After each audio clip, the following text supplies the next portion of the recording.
가끔 성경에 있는 제사법이나 율법을 우리가 공부해야 할지 꼭 해야 하는지 물으시는 성도님들이 계십니다. 이해가 되는 질문이죠. 예수님께서 2000년 전에 이 땅에 오셨죠. 인류의 모든 죄를 지시고 친히 희생 제물이 되어 주셨습니다. 죽으셨습니다. 피를 흘리셨죠.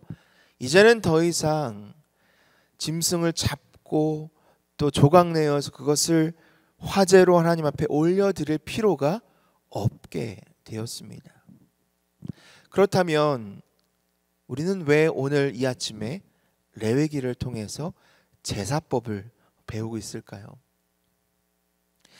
이 레위기의 제사법에는 하나님이 받으시고 기뻐하시는 예배의 이 기본 원리가 담겨 있기 때문입니다.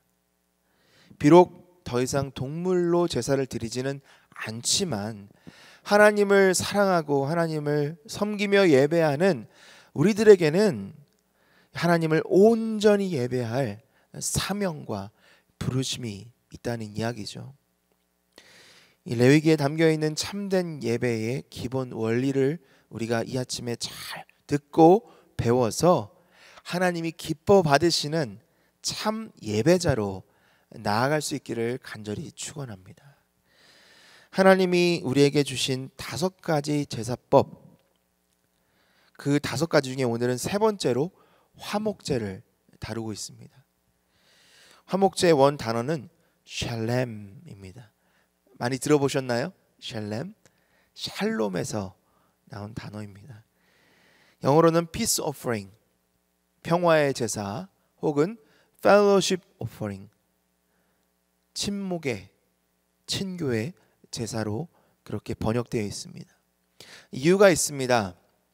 이 화목제는 위로는 수직적으로는 하나님과의 화목한 관계를 이미 세워진 예수 그리스도를 통해서 세워진 화목한 관계를 감사하고, 옆으로는 우리 주위에 있는 이 사람들과 감사를 나누고 즐거워하는 제사이기 때문이죠. 예를 한번 들어보겠습니다. 한 유대인이 장사를 하기 위해서 먼 거리로 여행을 떠나게 됩니다. 여행길에 고비도 많고 고난도 많고 어려움도 참 많았습니다. 하지만 하나님의 도우심과 지켜보아심으로 그 긴 여정, 어려운 여정을 다 마치고 집으로 돌아올 수 있었습니다. 또 거기서 가져온 물건을 팔아서 큰 이익도 얻을 수가 있었죠. 그 유대인이 하나님께 감사하는 마음으로 번제로 드릴 양과 화목제로 드릴 소를 끌고 성전으로 갑니다. 제사장은 그 양과 소를 받아서 번제로 드릴 양은 잡아서 그것을 제단에서 온전히 태워서 연기로 하나님 앞에 올려 드리죠. 그리고 나서 화목제물인 소는 이 내장과 기름을 태워서 하나님 앞에 감사의 제사로 올려드립니다. 그리고 나서 고기 중에 일부, 이 가슴과 오른쪽 허벅다리 살은 이 제사장이 취하고 나머지 고기는 제물을 가지고 온 사람이 집으로 가져갑니다. 그 사람 마을 사람들을 불러 모읍니다. 친한 사람도 불러 모으겠지만 평소에 좀 관계가 껄끄러웠던 사람도 불러 모아서 이 기회를 이 화평의 또 관계의 회복의 도구로 삼는 거죠. 그렇게 제사에서 가지고 온 고기를 함께 먹고 또 하나님이 어떻게 이 여정 가운데 지키셨는지도 나누고 기뻐하면서 축하하고 또 축제를 벌리는 이 제사, 이것이 바로 화목 제사입니다. 여러분 이해가 좀 되시나요? 잘 안 되시나요? 아주 쉽게 설명을 드렸는데, 쉽게 얘기해서 화목 제물은 하나님뿐만 아니라 사람들과 함께 기뻐하고 나누는 제사입니다. 이 화목제를 통해서 우리는 예배의 기본 원리 2가지를 알 수가 있는데, 첫 번째는 이것입니다. 하나님이 기뻐하시는 예배는 내가 드릴 수 있는, 내가 드릴 수 있는 최고의 예배입니다. 하나님이 기뻐하시는 예배, 그냥 대충대충 아무렇게나 내가 원하는 대로 드리는 예배가 아니라 내가 할 수 있는 선에서 최고의 것을 드리는 예배인 거죠. 레위기 3장 1절입니다. 사람이 만일 화목제의 제물을 예물로 드리되 소로 드리려면 수컷이나 암컷이나 흠없는 것으로 여호와 앞에 드릴지니. 여기 보면 만일이라고 되어 있습니다. 만일. 무슨 의미죠? 자원해서 드리고 싶으면 어떻게 해요? 흠없는 것으로 여호와 앞에 드릴지니. 두 가지 중요한 구절이 있습니다. 여호와 앞에입니다. 원단어 무슨 뜻이냐면 여호와의 얼굴에. 어떤 의미일까요? 우리 예배를 받으시는 하나님은 우리가 아무거나 그냥 드려도, 대충대충 드려도 느끼지 못하고 보지 못하는 그런 우상이 아니라는 거죠. 우리가 정성껏 예배를 드리면 하나님이 그것을 보시고 기뻐하시는 살아계신 하나님이시라는 뜻입니다. 그것을 너희가 기억하라. 정성껏 하나님의 존전에 드려라 라는 뜻이죠. 두 번째로 흠없는 것입니다. 여호와 하나님께서 원하시는 제물은 흠이 없는, 우리가 할 수 있는 최선의 예물입니다. 최고라고 해서 무조건 비싼 것, 무조건 값진 것일까요? 아닙니다. 형편에 맞게 내가 드릴 수 있는 최고의 것. 무조건 값비싼 소만 드려라? 아니죠. 때로는 양이도 될 수 있고 염소가 될 수 있고, 하지만 하나님이 보시기에 합당한 예물을 드려라. 흠 없는 제물을 드리기 위해서는 어떤 것이 필요할까요? 그 자리에서 그냥 아무거나가 아니라 미리 구별하여서, 또 흠이 있는지 없는지, 이 예물이 합당한 예물인지를 미리 정성스럽게 준비하는 거죠. 그렇습니다. 하나님이 기뻐 받으시는 예배, 기뻐 받으시는 예물은 우리의 마음, 우리의 정성이 담겨 있는 최고의 예배입니다. 내가 할 수 있는 최고의 것을 하나님 앞에 드릴 때, 나의 마음과 정성과 사랑이 담겨 있는 예배를 드릴 때 하나님이 어떻게 하신다고요? 기뻐 받아주십니다. 16절에서도 이 뜻이 잘 표현되어 있는데 16절은 이렇게 되어 있습니다. 제사장은 그것을 제단 위에서 불사를 찌니 이는 화제로 드리는 음식이요 향기로운 냄새라. 모든 기름은 여호와 것이니라. 하나님께서 왜 모든 기름은 여호와의 것이라고 했을까요? 여러분, 하나님께서 맏아들은 내 것이다, 동물의 첫 새끼는 내 것이다, 곡식의 첫 소사는 내 것이다, 그렇게 말씀하셨죠. 가장 값진 것, 처음껏 귀중한 것은 누구에게로요? 하나님께로 드리라는 말씀입니다. 다시 말해서 이 동물의 부위 중에서 어느 부위가 제일 최고예요? 기름입니다. 그렇기에 기름은 하나님 앞에 태워서 올려드릴 때 하나님이 향기로운 냄새로 받으신다는 거죠. 기름은 무엇을 의미합니까? 풍요로움입니다. 축복입니다. 하나님이 나에게 주신 이 풍요로움, 축복은 하나님 앞에 드립니다. 이것이 우리의 마음이 담긴 예배의 표현인 거죠. 성경에 보면 흠없는 제물이라는 표현이, 이 구절이 52번, 52번이나 반복되어 있습니다. 무슨 뜻일까요? 흠이 많은, 그렇고 그런 예물, 그런 예배를 드리는 사람이 너무나 많다는 거죠. 말라기 1장 8절입니다.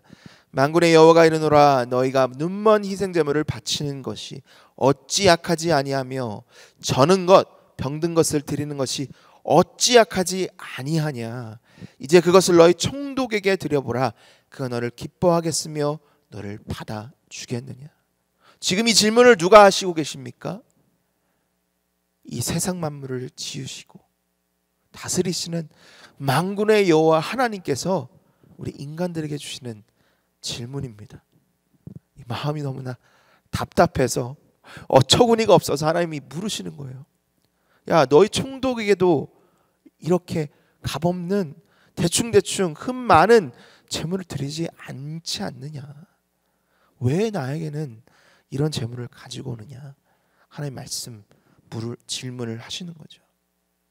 내 방식대로 내가 편한 대로 아무렇게나 드리는 예배, 그런 예배를 하나님께서 기뻐 받으실 리가 없습니다. 사랑하는 성도 여러분, 저 여러분을 너무나 사랑하셔서 독생자 아들 예수 그리스도까지 아낌없이 내어주신 그 하나님이 원하시는 것 다른 게 아닙니다.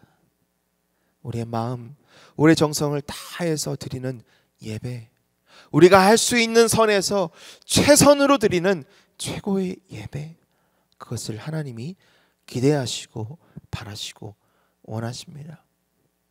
저는 제 자녀들이 참 사랑스럽습니다. 존재만으로도 참 이쁘고 사랑스러운데 그러한 자녀들이 더 이쁠 때가 있어요. 종이에 그림을 그리고 뭔가 뚝딱뚝딱 만들어서 종이에 붙이고 거기에 이렇게 씁니다. 아빠 사랑해, 아빠 최고. 근데 그게 아니라 제가 그걸 보도록 제 책상 위에 중간에 딱 놓습니다. 꼭 보라는 거죠. 그 아이의 정성, 그 사랑을 보면 얼마나 이쁜지 모릅니다. 막 사랑이 샘솟죠. 그겁니다.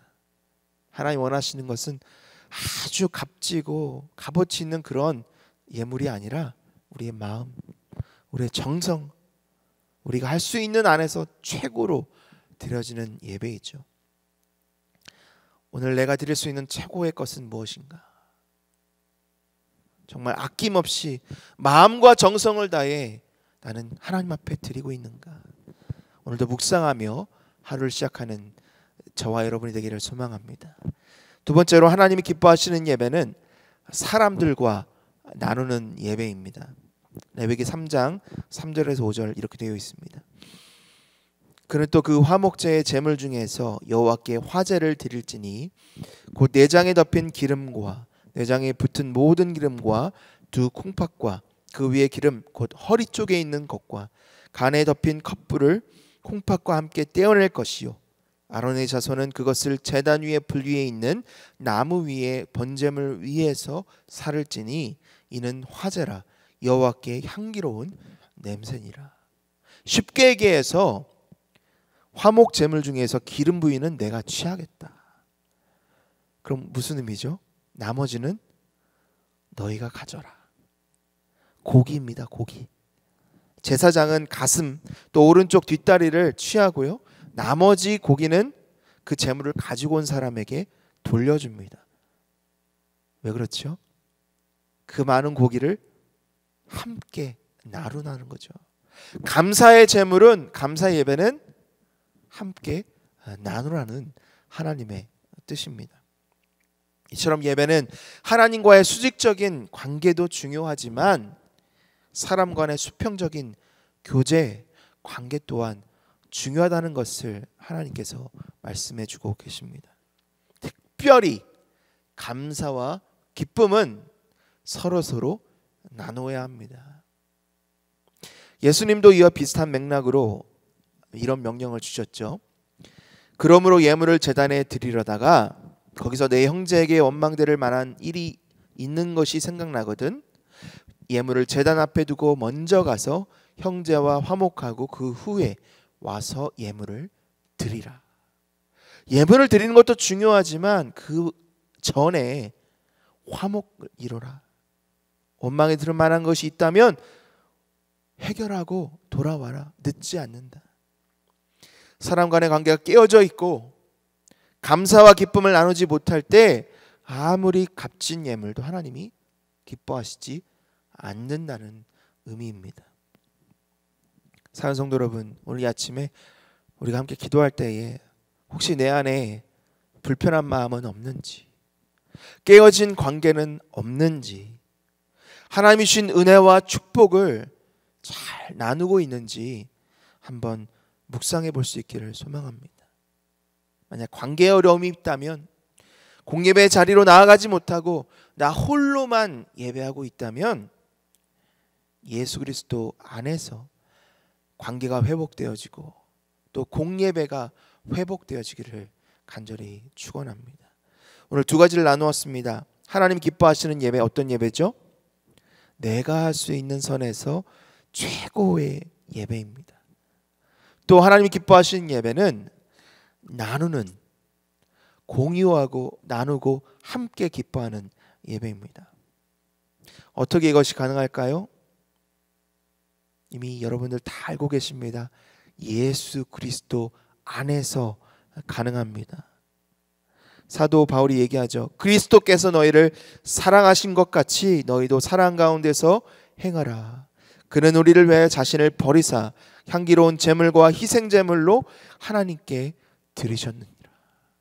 이 아침 예수 그리스도 안에서 우리가 드릴 수 있는 하나님만 온전히 드려지는 예배가 우리의 삶의 예배가 되기를 소망합니다. 또한 우리 깨어진 관계가 있다면, 하나님 앞에 예배로 나오지 못한다면, 함께 드려지는 예배가 깨어졌다면 예수 그리스도 안에서 이 모든 것이 회복되어지기를 예수님의 이름으로 간절히 축원합니다.